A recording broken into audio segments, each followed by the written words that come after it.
네, 이제 이번 시간은 투자 자산을 살펴보겠습니다. 드디어 이제 비유동 자산 항목으로 여러분의 챕터가 넘어가는 거네요. 자, 보시면 투자 자산은 장기적인 거죠. 그러니까 유동은 무조건 단기, 그리고 비유동을 장기, 이렇게 구분해요. 그래서 재무상태표를 딱 봤을 때 이 기업이 현재 지금 보유하고 있는 자산의 구분을 확실하게 인식할 수 있는 거죠. 유동이 100이다. 근데 비유동이 200이다. 그러면 자산은 하여간 300이란 얘기인데 얘가 보고하고자 하는 이날로부터 해서 1년 안에 현금화가 될 수 있는 건 100이란 얘기고 그 이후에 현금화가 되는 건 정확한 시기는 모르겠죠. 장기라는 거밖엔요. 그렇지만 200이구나. 그렇게 우리가 딱 정확하게 그 해당되는 자산을 구분할 수 있기 때문에 자산을 왜 유동과 비유동으로 구분하는지를 여러분이 어느 정도 인식을 하면 이걸 왜 쪼개지 복잡하네 라고 하는 게 다 의미가 있는 거죠. 자, 그리고 우리는 비유동의 이제 투자 자산을 공부하러 온 거예요. 그러니까 투자 자산이라는 건 말 그대로 장기예요, 무조건. 우리 공부할 때 당좌 자산에 단기 투자 자산이라고 있었는데요. 얘도 투자입니다. 얘도 투자인데 얘는 단기죠. 그래서 그냥 당좌 자산에 어느 하나의 통합 계정으로 분류하는 거고요. 비유동 자산의 투자 자산이라는 건 그냥 엄연히 비유동의 장기 투자 목적의 자산을 의미해요. 여러분이 문제를 푸실 때 만약에 투자 자산으로 분류된다라는 말은 얘를 의미하는 게 아니라 재무상태표를 구분하는 항목인 비유동의 투자를 의미하는 거예요. 선생님, 얘도 투자잖아요. 네, 맞아요. 맞는데 이 애를 말하고 싶을 때는 단계 투자 자산이라는 걸 정확하게 구분하죠. 얘는 이런 식으로 분류 항목이 아니죠. 별도의 통합 계정이기 때문에 그래요. 같은 투자지만 장단기가 나누어진다는 거고 단기는 요 안에 속해 있는 거죠. 그냥 투자는 비유동을 의미하는 거다. 이 중요합니다. 문제 푸실 때. 그래서 투자 자산은 장기적으로 우리가 뭔가 이자를 기대하거나 아니면 어떠한 기업을 지배하고자 할 때 지배하려면 그 기업에 뭘 많이 가지고 있어야 돼요. 주식을 가지고 있어야 되겠죠. 지분이 많으면 그 회사의 주인이니까 그 회사가 어떤 의사결정을 할 때 선택해서 본인이 알아서 판단할 수 있으니까. 그래서 여러 가지 보유하는 자산 중에 이제 유항목이고요. 자, 계정 과목을 좀 볼까요? 첫 번째, 투자 부동산이라고 있는데 말 그대로 부동산인데 내가 만약에 부동산, 토지나 건물을 판매하기 위해서 가지고 있으면 우리가 이미 공부했지만 재고자산으로 분류돼요. 이름은 상품으로 가면 돼요. 상품밖에 없잖아. 그렇죠? 만들어진 게 아니니까. 만들어진 거라고 할지라도 판매 목적으로 가지고 있다? 그러면 뭐 상품인 거야. 근데 만약에 투자 목적으로 가지고 있다. 그러면 정말 이제 투자 자산으로 분류되는 거고요. 그 이름이 이제 투자 부동산이 돼요.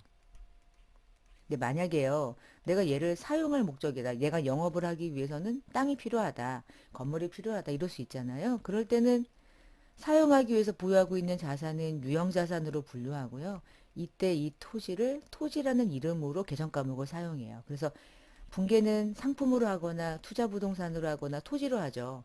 여러분이 회계 처리하면 알아서 분계되는 순간 재고로 분류되고 투자로 분류되고 유형으로 분류되기 때문에 회계 공부할 때 조금 많지만 계정 과목별로 외우는 게 일단 중요하고 그 계정 과목이 어디로 분류되느냐도 잘 정리를 하셔야죠. 이렇게 구분해서 장기간 동안 시세 차익 얻으려고 들고 있는 거예요. 샀다가 팔으려고. 우리나라 요즘 문제가 많죠. 부동산, 특히 막 주택 같은 것들을 법인 설립해서 법인이 투자하는 경우 시세 차익 없고요. 막 이런 경우 많죠. 그거 잡아가지고 다 이제 혼내줘야 되는데 하여간 그런 경우. 자, 그러면 회계 처리는 일단 사서 팔면 되는 거예요. 그래서 장기 투자 목적으로 토지를 천에 사가지고 예금으로 나갔대요. 이때 잡는 이름이 투자 부동산입니다. 그러다 나중에 팔죠. 천에 샀는데 1,500에 팔았대요. 어음 받았대요. 여러분 토지 팔고 어음 받으면 받을 어음 쓰나요? 받을 어음은 매출일 때만 쓰는 어음 채권이죠. 이럴 때는 그래서 미수금 쓰는 거예요. 야, 어음 아니야? 아니, 매출 아니야? 너네 회사의 주된 매출 아니지? 그러면 뭐 어음이니? 구분하지 마. 미수금. 외상이니? 구분하지 마. 미수금. 요렇게.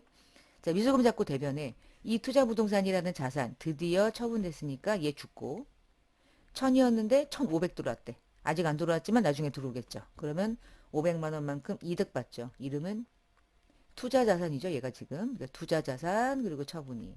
이게 만약에 유형 자산이면 유형자산, 처분이익 이렇게 자시면 되고요. 자, 투자부동산은 요 정도. 그럼 시험 볼 때 여러분이 투자부동산에서 주의할 건 토지만 보고 토지라고 잡는 경우가 비일비재한 거죠. 반드시 목적을 보셔야 되는 거예요. 목적에 따라 과목이 달라지니까. 자, 두 번째는 장기 금융상품인데 앞에서 공부한 것처럼 1년 안에 만기가 도래되는 정기 예적금은 얘가 계정이고 얘가 계정이지만 1년 이후에 만기가 되는 것들은 따로 구분해서 장기성 예금이라는 이름으로 처리를 해요. 이름을 그냥 정기예금, 그냥 정기적금 이렇게 걸면은 얘가 단기로 분류되고요. 얘네들을 이름을 싹 바꿔가지고 1년 이후에 도래되는 투자로 분류할 때는 장기성 예금으로 처리합니다.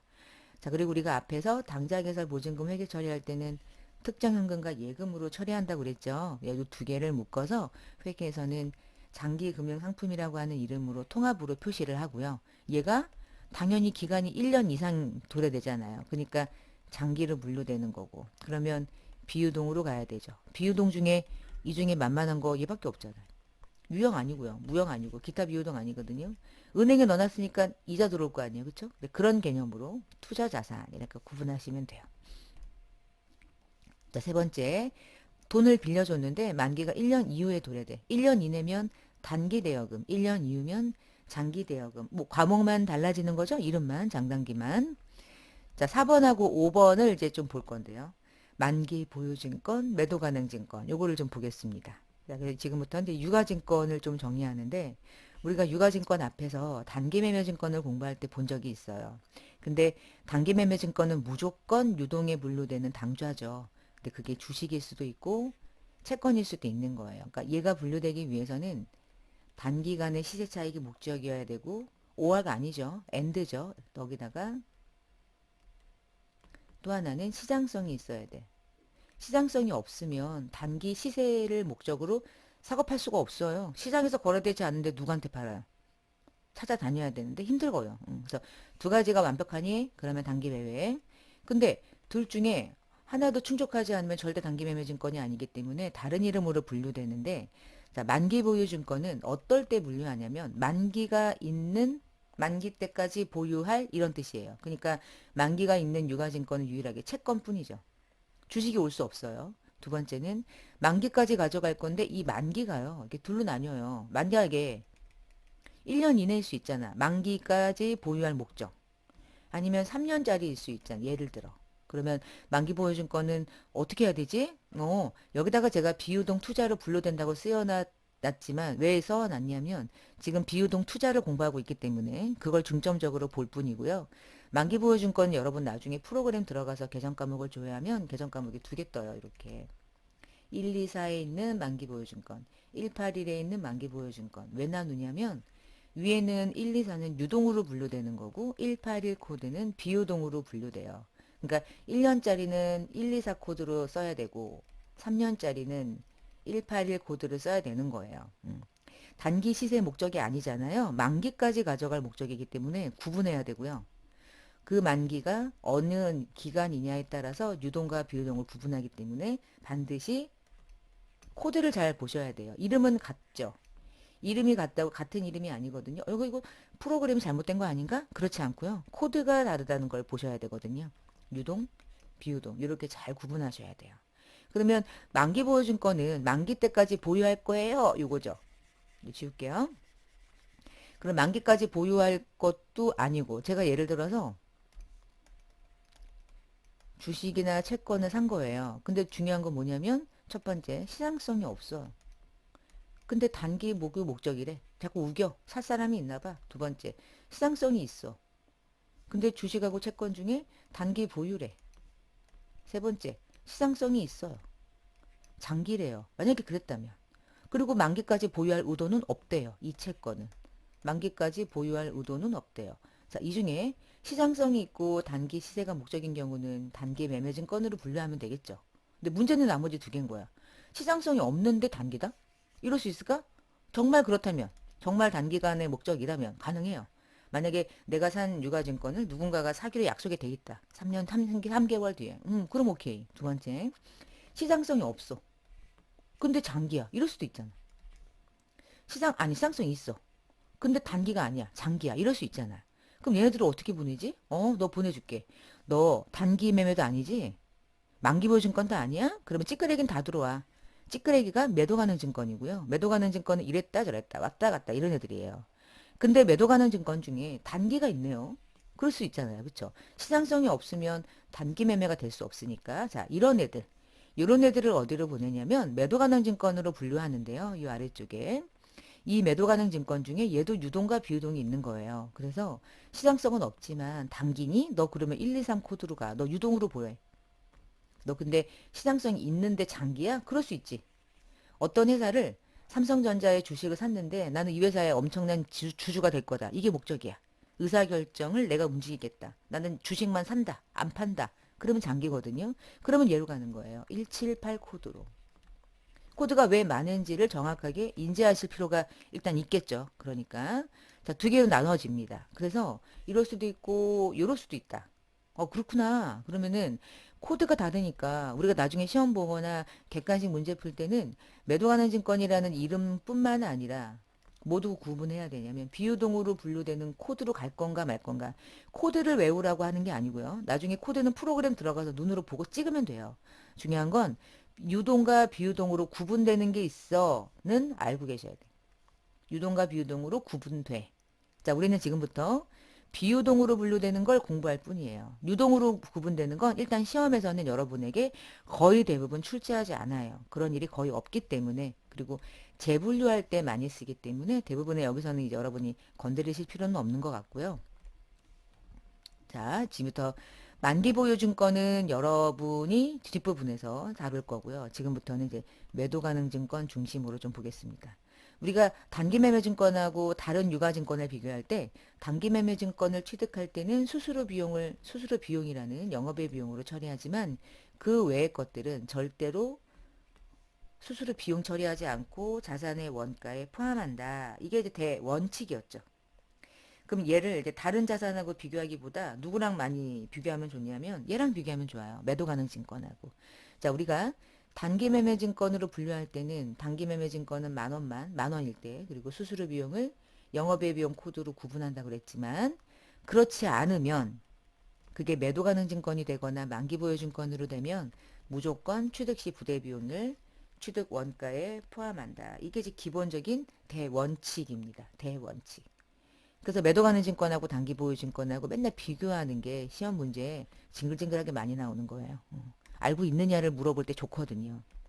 자, 지금부터는 유가증권을 평가하는 방법을 좀 비교해 볼 건데요. 우리가 앞에서 단기 매매 증권을 공부했는데 시장성이 있죠. 시장성이 있으니까 공정가치가 있는 거예요. 대신 우리가 단기 매매 증권 막 평가할 때 대변의 단기 매매 증권 평가 이익도 잡고 손실도 잡았는데 즉시 손익계산서에 반영되는 영업의 손익계정이었죠. 그 계정들이. 그래서 단기 손익에 반영된다 이렇게 말을 하는 거야. 단기 손익에. 왜냐하면 손익계산서 항목으로 반영시키니까. 요 얘기하는 거죠. 단기 매매증권이 시가가 올랐어. 그럼 10원만큼. 그러면 단기 매매증권 잡고 단기 매매증권 평가 이익 10원을 잡았는데 이 단기 매매증권 평가 손익이 손익계산서에 들어가면서 단기 순이익에 영향을 미치잖아요. 그게 손실이어도 마찬가지로. 그게 이 얘기예요. 그러니까 얘는 진짜 돈을 번 건 아니지만 돈을 벌어들인 걸로 보겠다 이 얘기죠. 단기 순이익이 막 증가하니까. 사실 돈 번 거 아니잖아요. 시가가 올랐을 뿐이지. 저도 지금 S전자 주식 가지고 있는데 올랐다 내렸다 사람 미치게 한단 말이에요. 근데 오른다 해도 번 거예요? 아니에요. 내가 오늘 시장에 던져가지고 돈이 들어와야지 번 거죠. 오늘 오르는 거는 뭐 기분만 좋아. 입꼬리가 살짝 올라서 아 오른다 드디어. 계속 오르겠지라는 기분이 있는 거지. 이게 오늘 팔아가지고 돈이 들어와야지 이익이잖아. 근데 단기매매증권은 아유 번 걸로 치자 이러는 거예요. 자, 근데 자 만기보유증권을 먼저 얘기하면 만기보유증권은 시장성이 없어요. 그리고 시장성이 있든 없든 그걸 구분하지 않아요. 구분하지 않아. 왜 구분 안 하냐면 만기까지 가져갈 건데 시가가 얼마든 뭔 상관이야? 나중에 만기 되면 내가 빌려준 돈 다시 돌려받을 거니까 이자랑. 그래서 만기보유증권은 삼가크 원가법이라고 하는 이름으로 이제 얘를 사용해요. 이거는 사채할 때 하는 거고요. 세무 2급에서 이제 중요하죠. 이 부분은. 자, 그 다음에 지분법 적용 투자 주식. 이거는 회계 1급은 여러분이 이름만 하시면 돼. 회계 1급은. 이 부분은 세무 2급 파트예요. 그러니까 세무 2급 할 때 여러분이 중요하고 회계 1급 공부할 땐 아무 의미 없고 그렇습니다. 자, 그 다음에 이 아래쪽에 지분법 적용 투자 주식 시험에 나오진 않고 유가증권의 계정 과목이 네 가지로 나눈다는 건 중요한데 얘는 S전자가 SDS 주식을 샀어. 근데 이미 이 전체 기업의 주식을 얘가 1, 얘가 2라 그러면 얘가 이미 S1의 지분을 20% 이상 갖고 있어 지금. 20% 이상 가지고 있는데 또 산 거야. 그러면 왜 살까요? 영향력을 행사할 목적밖에 없는 거예요. 그래서 나중에 지분법이라는 방식에 의해서 결산 시 뭔가 회계 처리를 하고요. 당기손익에 직접 반영을 시켜요. 그래서 지금 얘기한 것들에 대한 정리죠. 단기매매증권, 지분법 적용 투자주식, 만기 보여준 거. 만기까지 가져가냐? 너 잡아. 넌 채권밖에 없어. 상각 후 원가법에 의해서 평가할 거야. 상각 후 원가법. 이게 상대방의 입장은 사채고요. 사채를 상각 후 상각하면서 이자 상각할 때 같이 뭔가 원가의 증액 변화분에 대해서 또는 감소가 될 수도 있고요. 그 부분에 대한 걸 같이 인식하는 거고요. 이름은 알고 계시되 세무이급에서 중요한 부분이라고 했죠. 뒷부분에서 같이 설명을 드릴 겁니다. 그 다음에 매도 가능 증권. 다 왔어요 지금. 자 그러면 얘는 손익계산서로 가는구나 까지는 이해했는데 마지막 이 매도 가능 증권의 특징이 뭐냐. 아까 얘기한 것처럼 시장성이 있는 애도 있어. 근데 장기여서 그래. 오히려 시장성이 아예 없는 애들도 있어요. 자, 시장성이 없는 유가증권, 매도 가능 증권을 사면 그냥 원가밖에 없으니까 원가로 가요. 평가할 게 없죠. 근데 삼성전자의 주식을 장기간 보유하기 위해서 얘 잡았다. 그건 시장성이 있기 때문에 어쩔 수 없어. 똑같아. 얘 공정가치로 평가하듯이 얘도 해야 돼. 근데 여기서 차이가 생기는 거야. 단기매매증권은 평가이익이나 평가손실을 손익계산서로 직접 보내버리는 데 반해서 매도가능증권은 시장성이 있는 유가증권에 대해서 평가라는 건 하지만 그 평가손익을 IS로 보내지 않고 BS로 보내요. 이게 차이고요. BS로 보낼 때 어디다 보내냐면 기타포가 손익이라고 하는 계정에다 보내요. 자본 계정입니다. 이게 큰 차이예요. 그래서 매도가능증권하고 단기매매증권을 비교하는 게 큰 툴이에요. 유가증권은 기본적으로. 자 그러면 이제 무슨 말인가 이제 하나씩 해볼게요. 자 매도가능증권을 사요. 매도가능증권은 취득시 부대비용을 포함하죠. 비용 처리하지 않으니까 자 문제 보시고 매도가능증권은 수수료 나갔니? 됐어 포함해. 11만원 이렇게 잡아요.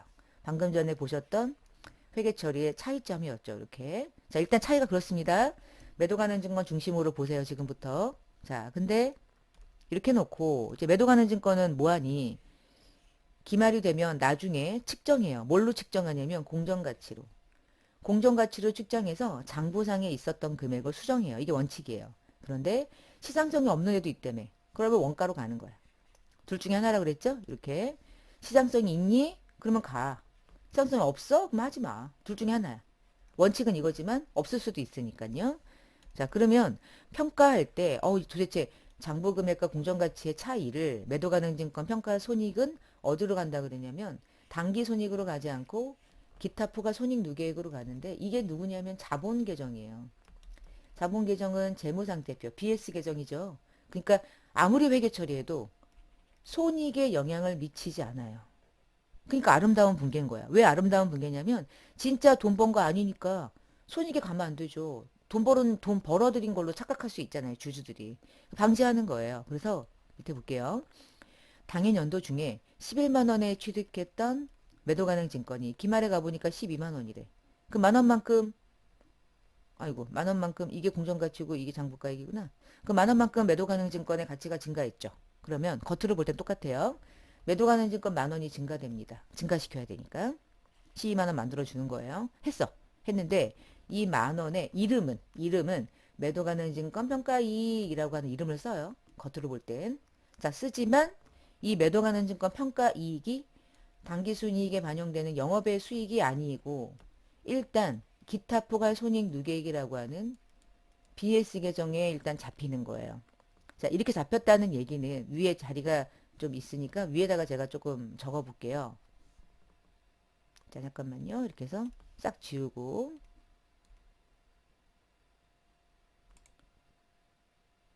제가 잠깐 화면을 조금 바꿨습니다. 제가 요거 좀 T자 계정으로 뭐 보여드리고 싶은 게 있어서 제가 얘를요 이렇게 회계 처리했을 때 어떤 영향을 미치냐면 이 BS로밖에 안 가죠.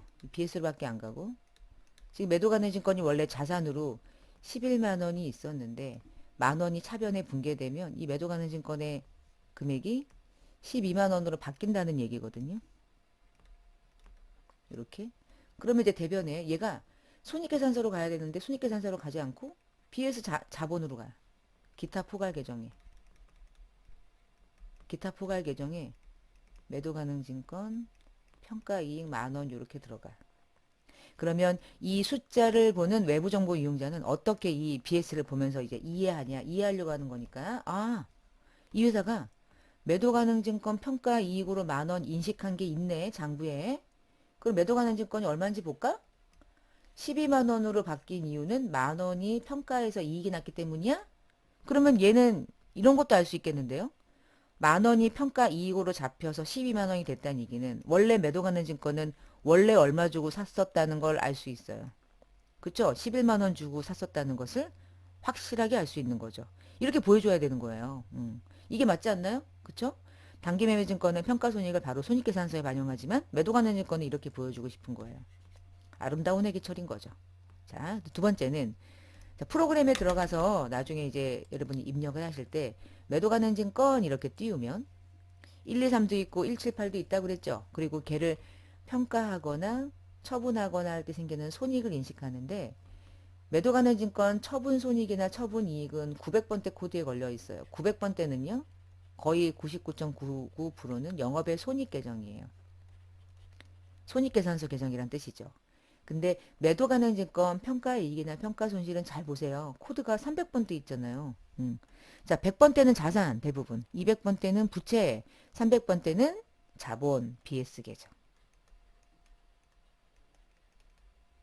이렇게 간다고 보시면 돼요. 그래서 기타포가 손익으로 간다는 게 코드가 또 한번 설명해 주죠. 자, 프로그램을 나중에 들어가면 오히려 그렇게 힘들지 않지만 이런 형태로 들어가기 때문에 얘가 약간 좀 구분한다고 보시면 돼요.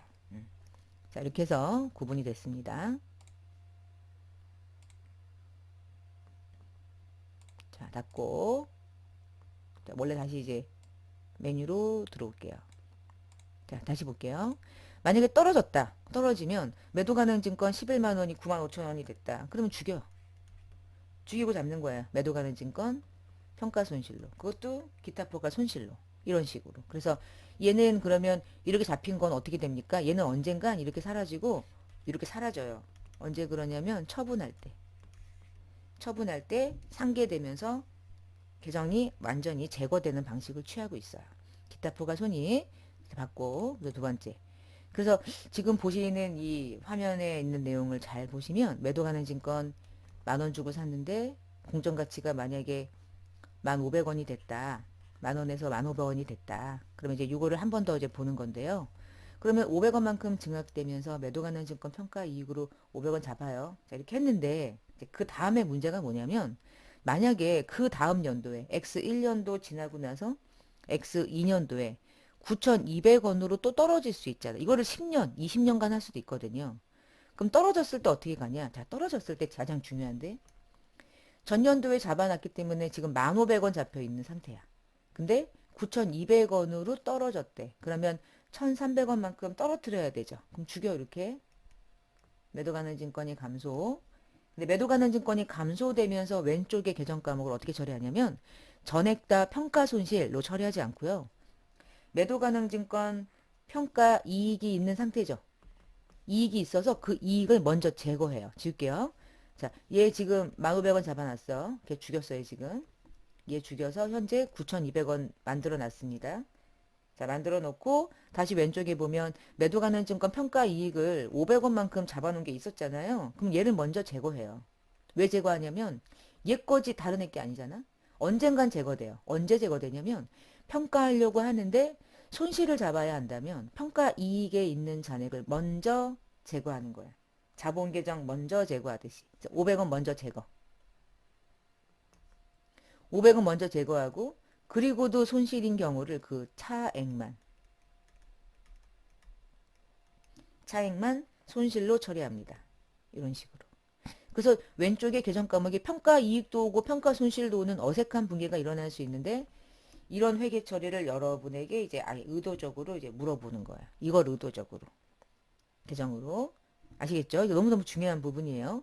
평가 손실이 있다면 손실을 먼저 제거하는 거예요. 아무리 올랐다 할지라도. 그래서 우선 상계합니다. 우선 상계. 상당히 중요한 부분을 이제 지금 봤고요. 자, 그 다음에 만약에 19년도라고 치고요. 19년도 9월에 6천원 주고 공정가치 얘를 샀다. 근데 12월 말에 한 주당 8천원으로 평가를 했다. 그러면 20만원만큼 증가됐으니까 20만원 증가, 매도 가능 증권 20만원 증가. 단 매도 가능 증권은 BS 자본 계정에 걸려 있는 거예요. 그쵸? 자, 그리고 나서 이제 이 아래쪽에 있는 내용들은 그 다음 단계 어떻게 움직이는지 뭐 이제 보는 거거든요.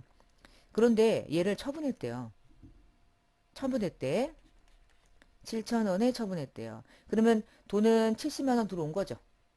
그리고 매도 가능 증권은 지금 80만원 만들어 놓은 상태니까 80만원만큼 대변으로 감소했겠죠. 자, 근데 오늘 이거를 처분할 때 어떻게 하냐면 처음에 60에 주고 샀었다.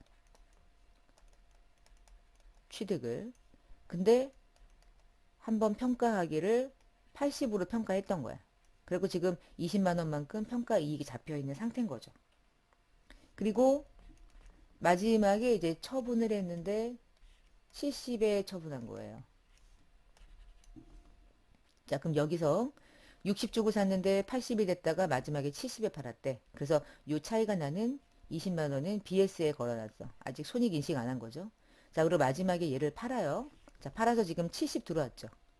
근데 매도 가는 증권은 장부상에 얼마가 걸려있어요. 분계상으로. 80 만들어 놨으니까 80이 죽었죠. 자, 근데 이 매도 가는 증권은 결국 얼마에 사서 얼마에 판 거예요. 60에 사서 70에 팔았죠. 그러면 실제로는 처분해서 얼마 버는 거예요? 진짜 번 건 10이잖아. 근데 중간에 평가를 했기 때문에 그 평가해가지고 80으로 만들어 놓은 거지. 근데 그 다음 중요한 말은 이때 평가했을 때 이 평가 이익을 손익계산서에다가 당기손익에 반영한 거 아니죠. 걸려 있었죠. 자, 평가 이익이 이 경우에 평가 이익은 어떻게 되냐면 처분하는 시점에 죽이는 거예요. 대변에 있죠? 그럼 차변으로 죽여요.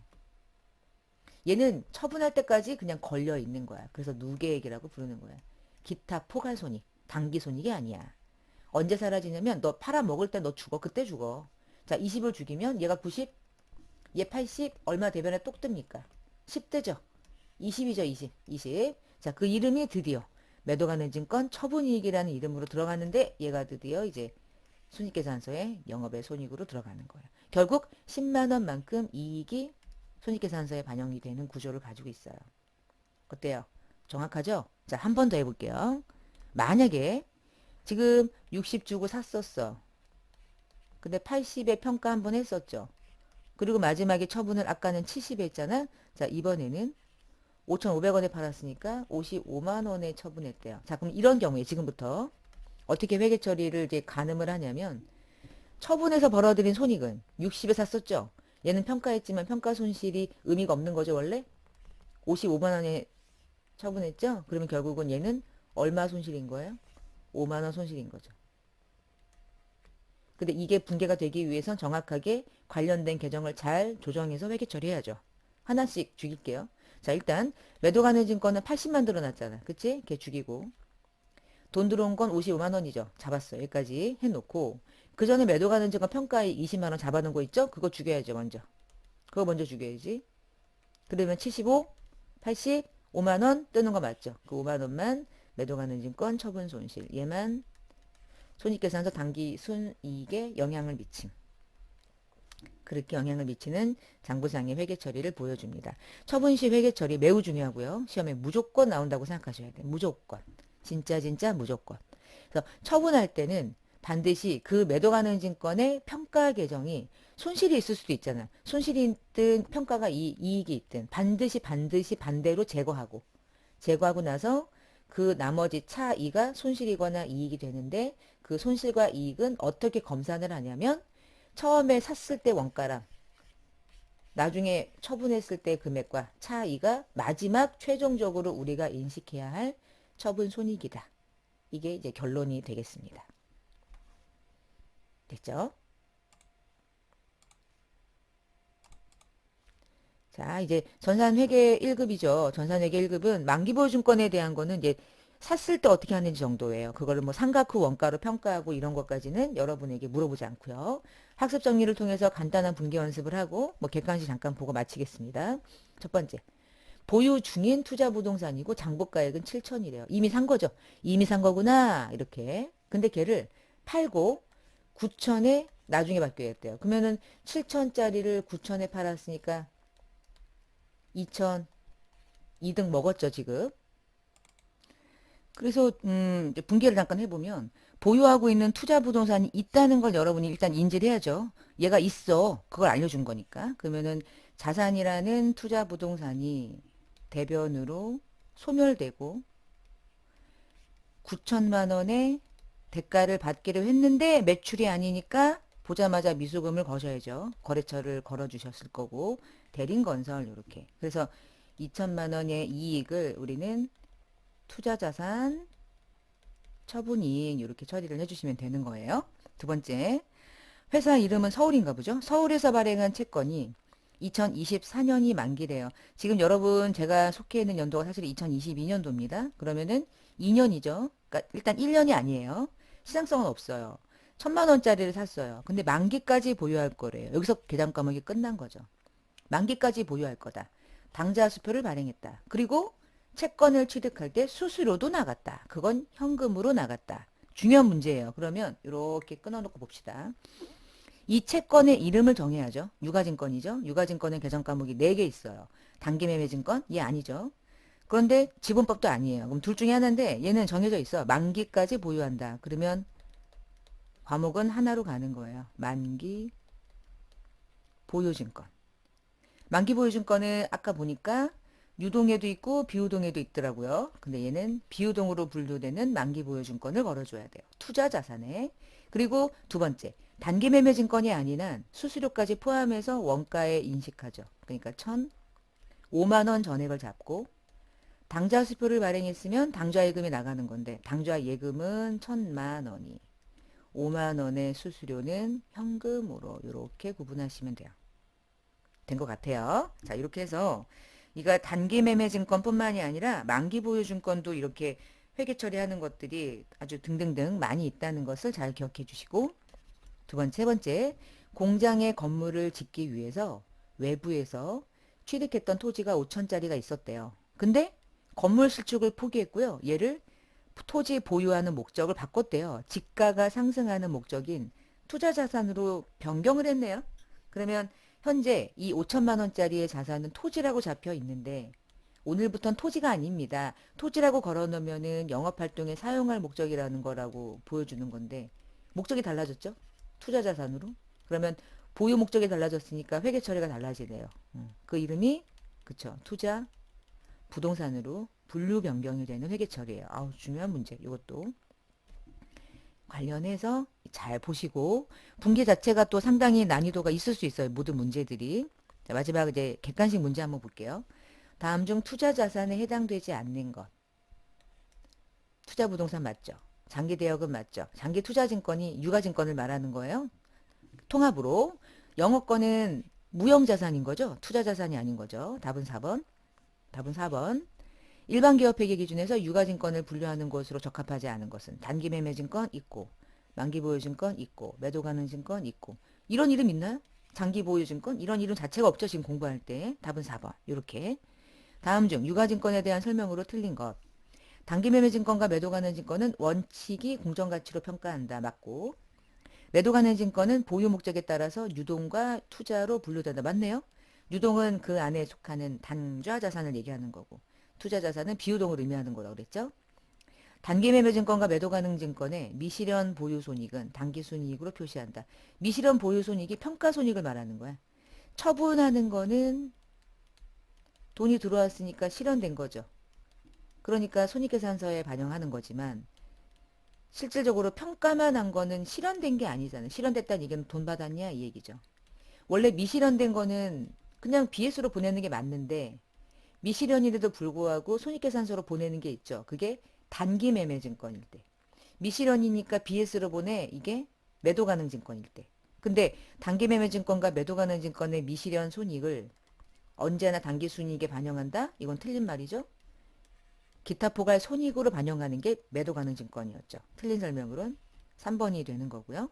네 번째, 단기 매매 증권이 시장성을 상실하게 되면 매도 가능 증권으로 분류한다. 시장성을 상실하면 시장성이 없잖아. 그럼 더 이상 단기 매매 증권으로 살아있으면 안 되겠죠. 그럼 당연히 다른 계정으로 분류를 해야 된다. 일단 기본적인 내용으로 설명드린 거예요. 자, 여기까지 해서 우리 투자 자산 중에서 조금 시간이 많이 걸렸던 이유 중에 하나는 이제 매도 가능 증권 때문에 그랬던 거고요. 회계 1급 시험에서는 매도 가능 증권이 조금 더 집중적으로 시험 문제로 출제가 많이 되고 있으니까 잘 연습하셔야 될 것 같아요. 자, 이번 시간 마치겠습니다. 감사합니다.